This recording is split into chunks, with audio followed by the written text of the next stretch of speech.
Bonjour les enfants, cette semaine, on va découvrir la paracha Lech Lecha. Hachem demande à Avram de quitter son pays natal, sa ville et la maison de son père pour aller vers une destination inconnue. En échange, Hachem lui promet une grande famille, de la prospérité et de la renommée. À l'âge de 75 ans, Avram, accompagné de son épouse Sarai et de son neveu Lot, quitte Haran pour se rendre en terre de Canaan.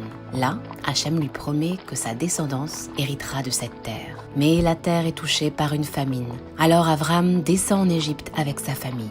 Là-bas, Sarai est enlevée et emmenée au palais du pharaon, qui comble Avram de cadeaux. En réponse, Hachem envoie des plaies au pharaon et à sa maison. Le pharaon restitue Sarai à Avram et les fait escorter hors d'Égypte.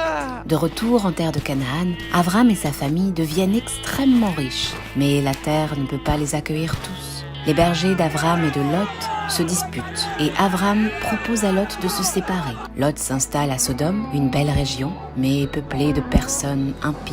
Hachem se révèle à Avram et lui annonce que sa descendance sera innombrable et qu'elle héritera de toute la terre de Canaan. Un jour, Lot est capturé lors d'une guerre entre 4 rois et 5 rois, dont le roi de Sodome. Avram, accompagné de 318 hommes, réussit à libérer Lot et les rois capturés. Mais Avram refuse de prendre une part du butin de guerre.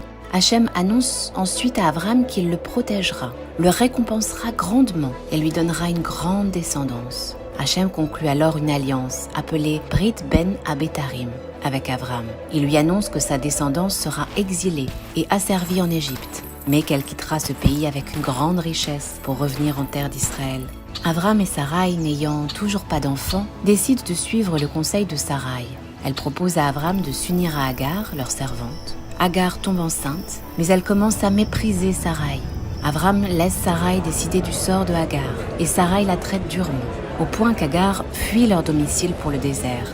Là, un ange d'Hachem la rencontre et lui ordonne de retourner auprès de sa maîtresse. L'ange annonce qu'elle donnera naissance à un garçon nommé Ishmaël, dont la descendance sera très nombreuse. À l'âge de 86 ans, Avram devient le père de Ishmaël.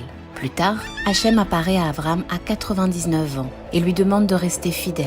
Hachem promet que sa descendance sera nombreuse et change le nom d'Avram en Avraham, ce qui signifie « père d'une multitude de nations ». Hachem ordonne alors à Avraham de pratiquer la Brit Mila pour lui et tous les garçons de 8 jours.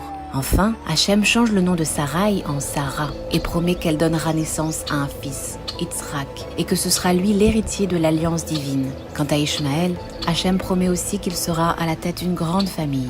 Shabbat Shalom les enfants, et à la semaine prochaine pour la prochaine paracha pleine de rebondissements. N'hésitez pas à partager.